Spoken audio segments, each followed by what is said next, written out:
Bonjour et bienvenue dans ce nouveau podcast qui s'intitule en quelque sorte Quelle est ma destinée, quelle est ma mission et ou entre autres termes, qu'est-ce que je suis venu faire dans cette vie.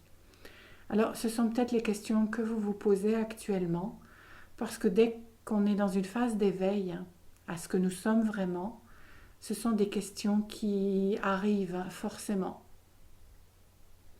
La réponse que je donnerais, c'est que nous sommes tous revenus faire l'expérience du Dieu rayonnant que nous sommes dans la matière. Nous sommes venus pour nous abandonner à cette expérience-là, pour laisser ce Dieu rayonnant, la source en nous, prendre les commandes. Et au final, c'est ce qui me semble être le plus difficile. Parce que nous sommes tellement habitués à être dans le contrôle de tout, avec notre cher vieux mental comme allié principal, que décrocher et se laisser faire n'est pas évident du tout. C'est comme reconditionner un ordinateur quand on n'est pas informaticien. C'est pas facile. Et pourtant, c'est bien ce qu'on va faire petit à petit. Et au fur et à mesure, nous allons prendre conscience que nous recevons de l'aide de multiples façons. Et c'est petit à petit que la voie s'éclaire. Elle ne s'éclaire pas d'un seul coup. On ne va pas avoir une vision panoramique de tableau de notre vie en un clin d'œil. C'est par les tâtonnements, les expérimentations que ça va se passer. Parce que c'est au fil de ces expérimentations que nous allons avoir les prises de conscience successives qui vont nous permettre d'éclairer la voie et donc de trouver la voie juste. Au fil de ce cheminement, il ne va pas falloir s'en demander trop. Il y a un timing juste. Et c'est un timing intérieur. Et on ne peut pas aller plus vite que la musique. Voilà. Et puis, il va falloir aussi rester dans la bienveillance avec soi-même. Parce que plus on est dans une forme de harcèlement de soi-même, plus on se rend la tâche difficile. Et donc pour en revenir à cette grande question du pourquoi est-ce que je suis là, je sens bien que j'ai une direction à prendre, mais je ne sais pas trop laquelle, je vous dirais que la vie n'a de sens que celui qu'on veut bien lui donner, que celui que notre âme nous pousse à lui donner. Et ça se voit dans nos envies. Nos envies sont extrêmement importantes à ne négliger en aucune manière. Certains disent même que nos envies sont ce qui nous garde en vie. Tant que nous avons des envies, des désirs, et là je parle d'envie et de désirs profonds bien sûr, je parle d'aspirations profondes, et que nous les suivons, que nous faisons tout pour les réaliser, nous sommes effectivement en vie. En tout cas, on se sent en vie. Dans le mot aspiration, il y a la notion de souffle également. Aspirer. Or, le souffle, c'est la vie. C'est dans un flux et dans un reflux que notre souffle nous permet d'être en vie, d'être dans le flux de la vie. Et la vie, c'est quoi? C'est la nature même du divin en action, du divin en expansion constante. Nos envies, nos aspirations profondes sont donc des aspirations à s'expanser, à explorer la vie avec un grand E. Explorer avec un grand E. Et chacun de nous va le faire en fonction de son histoire. Chacun de nous va avoir ses envies, ses aspirations propres. C'est ce qui fait l'unicité de chacun. Aucun de nous, tout autant que nous sommes sur cette terre, n'a la même histoire. Aucun. Alors à ce stade, les choses restent peut-être encore un petit peu opaques et vous vous demandez peut-être comment vous allez vous y prendre pour entendre votre âme, pour savoir ce vers quoi elle vous pousse. Et là, je dirais qu'il y a d'autres questions que l'on peut se poser, comme par exemple, si je ne pouvais réaliser qu'une seule chose avant de mourir, qu'est-ce que ça serait? Si j'avais, ou alors autre question, si j'avais tout l'argent nécessaire, qu'est-ce que je ferais de ma vie? Ce sont ces questions-là précisément qui vont vous amener à entendre votre cœur et à connaître vos aspirations profondes, à savoir quelles expériences vous avez envie de vivre. Alors, ce sont des questions qui peuvent donner un peu le vertige, parce que immédiatement après que la réponse est surgie, on se demande comment on va faire pour aller dans ce sens-là. Peut-être que ça va vous donner l'impression que ça demande de remettre en question tout ce qui fait votre vie là, dans le moment.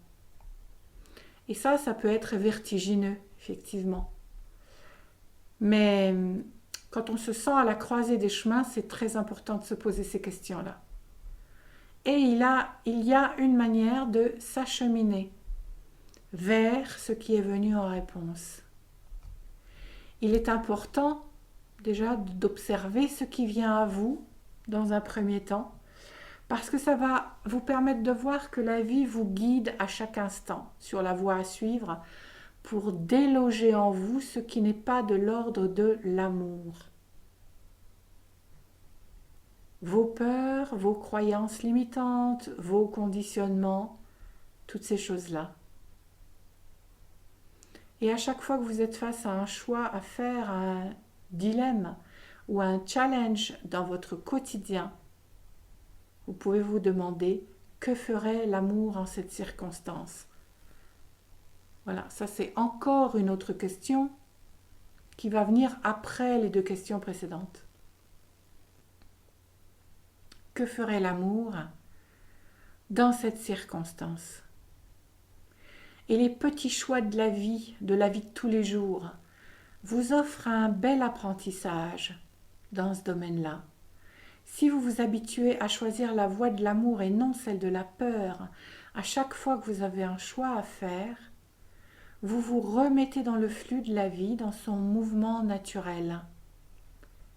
C'est un apprentissage très important qui va vous aider quand ça sera l'heure des grands choix. Parce que vous aurez appris à faire la différence entre un cœur qui rayonne, qui ressent de l'enthousiasme, et un cœur qui se contracte et qui rechigne, qui dit non. Et vous comprendrez petit à petit qu'il y a une véritable satisfaction à suivre la voie du cœur. Ça fait peur, mais il y a de la satisfaction. À un moment, peut-être qu'il vous faudra réévaluer un choix que vous aviez fait au départ et bifurquer pour prendre un autre chemin. Mais pourquoi est-ce que vous allez réévaluer? Pourquoi est-ce que vous allez bifurquer? Parce que à ce moment-là, vous le ferez en toute connaissance de cause. Vous saurez pourquoi, donc vous le ferez en toute connaissance de cause. Parce que dans ce cheminement-là, quand on répond de plus en plus à ce qui vient de l'intérieur, quand on est de plus en plus dans le choix du cœur, on grandit en sagesse et on comprend toujours un petit peu mieux qui on est, qu'est-ce qu'on veut, quels sont nos besoins profonds, quelles sont nos aspirations profondes. Et c'est ça qui est véritablement important.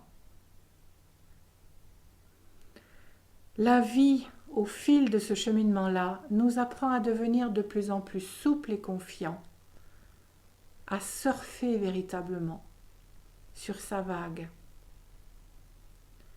Et parfois affronter un échec et sa cohorte d'émotions, l'accueillir avec amour, fait partie des apprentissages importants à faire sur cette voie d'abandon au divin en nous.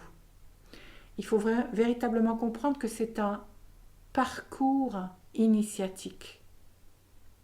Nous rencontrons nos peurs, nous apprenons à nous voir sans phare, sans masque, dans nos peurs, nos petitesses, nos manques, nos croyances erronées, toutes nos errances hors de l'amour au cours de ce cheminement. J'avais reçu à un moment donné dans mon propre cheminement à moi un message de Yeshua qui m'avait dit que les initiations en son temps avaient lieu dans des lieux spécifiques gardés secrets, que certaines initiations était d'entrer dans un tombeau de pierre et d'y rester pendant plusieurs jours. Et seuls les prêtres qui gardaient ces lieux pouvaient rouvrir le tombeau. Donc une fois qu'on était dedans, il n'y avait pas moyen d'en ressortir tout seul. On ne pouvait pas décider d'en ressortir. Et donc à ce moment-là, il n'y avait plus qu'à affronter tout seul, avec soi-même, toutes les peurs humaines les plus profondes. Certains en mouraient, mais ceux qui en ressortaient vivants étaient véritablement illuminés de l'intérieur, parce qu'ils avaient contacté leur vraie nature. Ceux qui entraient là le faisaient tous en connaissance de cause. C'était un choix conscient qu'ils faisaient. Et pour certains, tout en sachant que peut-être leur esprit ne résisterait pas. Voilà, donc c'était ça les initiations d'une certaine époque. Aujourd'hui, ces lieux-là n'existent plus. Aujourd'hui, les initiations, et c'est ce que Yeshua m'avait dit, les initiations destinées à nous faire grandir, à nous rendre plus forts, plus courageux, plus constants, à faire de nous des êtres éclairés, ces initiations-là, elles ont lieu dans notre quotidien. Et c'est notre cœur qui va nous indiquer la voie. Parce que, en le consultant, on va savoir si tel choix crée un sentiment d'harmonie, d'amour, de joie, s'il dit oui, ou alors s'il dit non, Burke, c'est pas ça. En règle générale, quand on a appris à s'écouter, la réponse arrive très rapidement et très clairement. Pour autant, il n'est pas facile forcément de suivre le oui de notre cœur, parce que ça nous fait sortir de notre zone de confort, et ça fait peur, ça. Mais c'est là que nous gagnons petit à petit en confiance en nous. Et c'est pour ça que mettre en place cette écoute pour les petites choses sans importance est très important. C'est plus facile quand il n'y a pas de grand enjeu. Et c'est comme ça qu'on exerce notre foi, qu'on s'exerce à avoir foi et confiance dans cette petite voix qui s'exprime dans notre cœur. Quand j'avais 25 ans, il était de bon ton de dire dans les milieux spirituels, si tu rencontres des obstacles, c'est que tu n'es pas sur la bonne voie. J'ai appris avec l'expérience que cette belle maxime n'était pas vraie du tout. Choisir la voie du cœur n'empêche pas les obstacles, bien au contraire. Si des obstacles surgissent, c'est qu'il y a là une mémoire ou une croyance limitante qui vient se faire voir. Une part de nous vibre la peur. Elle ne veut pas faire capoter notre projet ou nous détourner de notre objectif, non, elle vient juste se faire voir à la faveur de ce que nous sommes en train d'expérimenter. Elle a attiré à nous l'obstacle, oui, c'est vrai. Mais elle vient se faire voir parce que il y a une envie de retour à l'amour. Elle veut revenir dans cette énergie d'amour qu'il y a là et qu'elle sait qu'il y a là en nous. Se placer dans l'observation consciente et l'accueil tout en laissant passer l'émotion que cela suscite, tel un nuage dans le ciel, c'est cela qui va nous permettre de nous recentrer, de nous réaligner rapidement. La part qui vient se faire voir veut retrouver la voie de l'amour. Elle veut juste retrouver la voie de l'amour. Alors bien sûr que quand une partie de nous, la partie consciente, souhaite une chose, mais qu'une autre, inconsciente celle-là, semble vouloir autre chose et que sa bataille là à l'intérieur, on ne sait peut-être plus au final ce qui serait bien ou pas de faire. Bien sûr qu'on aura tendance à s'accrocher à la chose en se posant de multiples questions. Qu'est-ce qui bloque? Pourquoi ça bloque? Est-ce que j'ai fait le bon choix? Et pourquoi? Et machin. On peut même être tenté d'aller chercher conseil chez quelqu'un. Mais il faut être conscient que la réponse qu'il nous donnera sera empreinte de la vision du monde qui est la sienne. Il nous renverra ce qu'il croit possible ou impossible pour lui-même. Mais nous, est-ce que nous donnerions la même réponse si nous nous permettions d'accueillir cette part dissonante, si nous lui donnions l'occasion de se fondre dans l'espace qu'on peut lui offrir et qui est un espace d'amour. En fait, c'est cela même qui nous permet ensuite d'accéder à notre espace de sagesse, l'espace de notre âme, et qui nous permet de voir clairement quelle est la bonne réponse pour nous. La part dissonante, c'est un petit peu cette histoire de l'arbre qui cache la forêt. Quand elle apparaît, avec toutes les émotions qu'elle suscite, on ne voit plus qu'elle. Mais derrière, il y a beaucoup d'autres choses à voir et à reconnaître. Alors oui, c'est difficile de s'accueillir de cette manière-là. Oui, il faut du courage. Et en plus, on n'est même pas certain d'obtenir les résultats escomptés. Parce que, à un moment donné, il va falloir exercer notre discernement aussi sur cette voie-là. Si on n'a pas eu la réussite sur laquelle on comptait, peut-être que ça vient du fait que nous n'avons pas véritablement écouté notre cœur, notre petite voix. Que nous avons fait un choix qui était juste à la limite de ce qui nous rassurait le plus, ou de ce qui semblait le plus sensé. On a voulu entendre ça comme la voix, la petite voix, celle du cœur, pour ne pas sortir de notre zone de confort. Mais quand au final on se rend compte qu'on a dépensé une énergie énorme, mais que rien ne s'est passé comme prévu, alors peut-être qu'il est bon de faire le point et de s'interroger à nouveau. Nager à contre-courant peut tout à fait signifier que nous avons refusé de sortir de notre zone de confort. Et l'univers ne nous récompense pas pour les efforts qu'on a produits. La récompense, elle vient d'ailleurs, elle est dans les compréhensions, les prises de conscience que nous nous serons permises quand nous sortons de notre zone de confort et que nous affrontons nos peurs.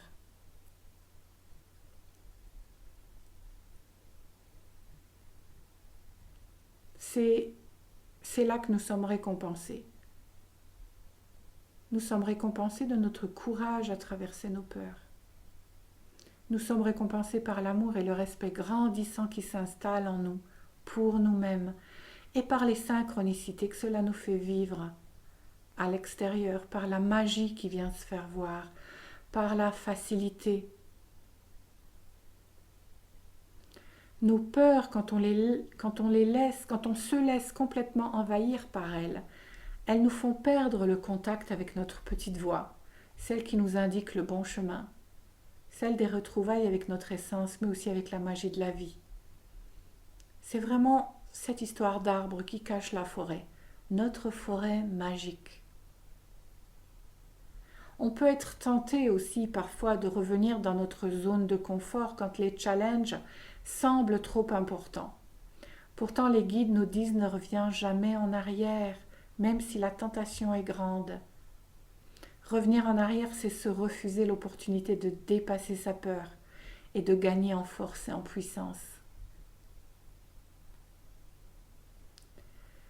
Si nous choisissons de faire face aux peurs qui surgissent et nous mettent des bâtons dans les roues, avec courage, nous allons gagner en force, en puissance et surtout en confiance. On se renforce véritablement de l'intérieur. Et on va finir par atteindre l'objectif conscient au bout du compte. C'est parce que ce n'est pas la vie qui vient nous mettre des bâtons dans les roues. Ce sont nos peurs. Et cachées derrière elles, il y a des leçons que nous avions souhaité apprendre avant de revenir dans cette incarnation. Cachées derrière nos peurs, il y a aussi d'innombrables cadeaux. Et la vie, elle ne va pas nous lâcher tant que nous n'aurons pas atteint l'objectif. Cet objectif qui va bien au-delà de l'objectif conscient qu'on s'est donné et qui nous fait vivre toutes ces émotions et tous ces challenges. Derrière, il y a une envie de respirer à plein poumon, une envie de goûter pleinement à la vie, d'explorer sa magie, en long, en large et en travers. Alors, dès que nous élaborons un certain projet et que nous commençons à le mettre en route, nous nous remettons dans un mouvement, le mouvement de la vie. Et la vie va venir frapper à la porte pour remettre en cause certaines choses établies en nous. Et c'est en cela qu'on peut considérer qu'elle nous guide pas à pas. Bouge, va de l'avant. C'est ça qu'elle nous dit. En route, tu comprendras des choses que tu n'avais même pas imaginées. Il y a en nous une voix divine qui veut nous parler de notre puissance créatrice. Et il n'y a pas à douter du fait qu'elle est immense quand elle repose sur notre reliance au divin. La foi que nous pouvons avoir dans ce divin-là nous permet de redevenir des êtres puissants, incarnés dans la matière pour la faire vibrer, la faire rayonner. C'est là que la vie souhaite nous amener.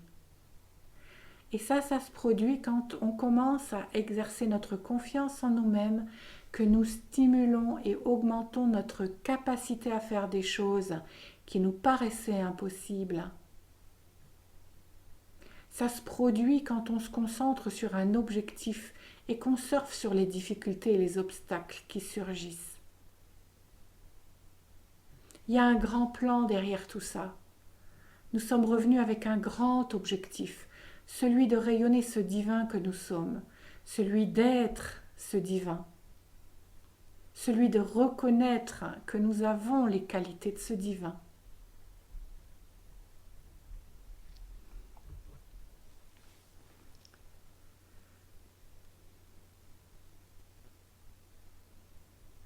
Quand nous commençons à réaliser, c'est-à-dire à goûter et à apprécier de plus en plus notre divinité au fil du chemin, c'est un miracle après l'autre qui se présente, une synchronicité après l'autre, des descentes de sagesse, ces moments où nous savons avec certitude, parce que c'est inscrit en nous, parce que ça vibre tellement fort que c'est impossible de ne pas reconnaître que nous savons.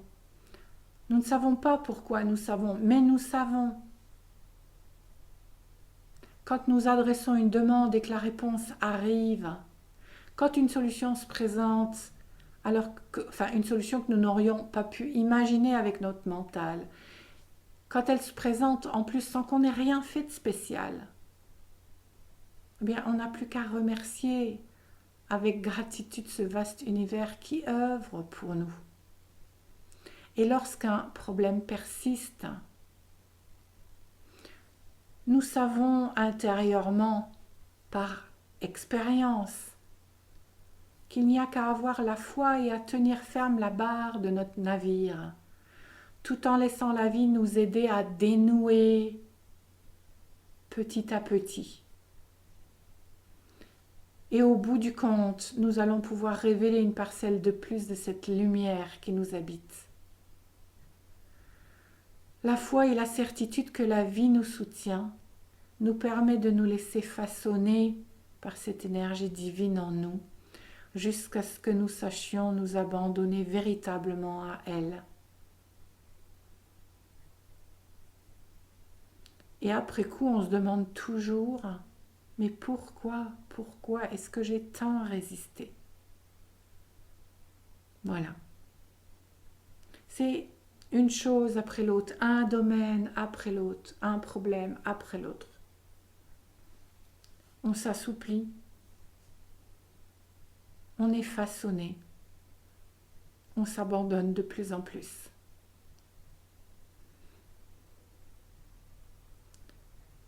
Voilà, je pense que j'en ai suffisamment dit pour aujourd'hui. Je vous dis à bientôt pour un nouveau podcast. Je vous remercie de m'avoir écouté une fois de plus. Et puis j'espère que l'énergie d'amour qui me porte aura illuminé votre cœur l'espace de cet instant, de ce moment que nous avons partagé. Voilà, je vous remercie beaucoup.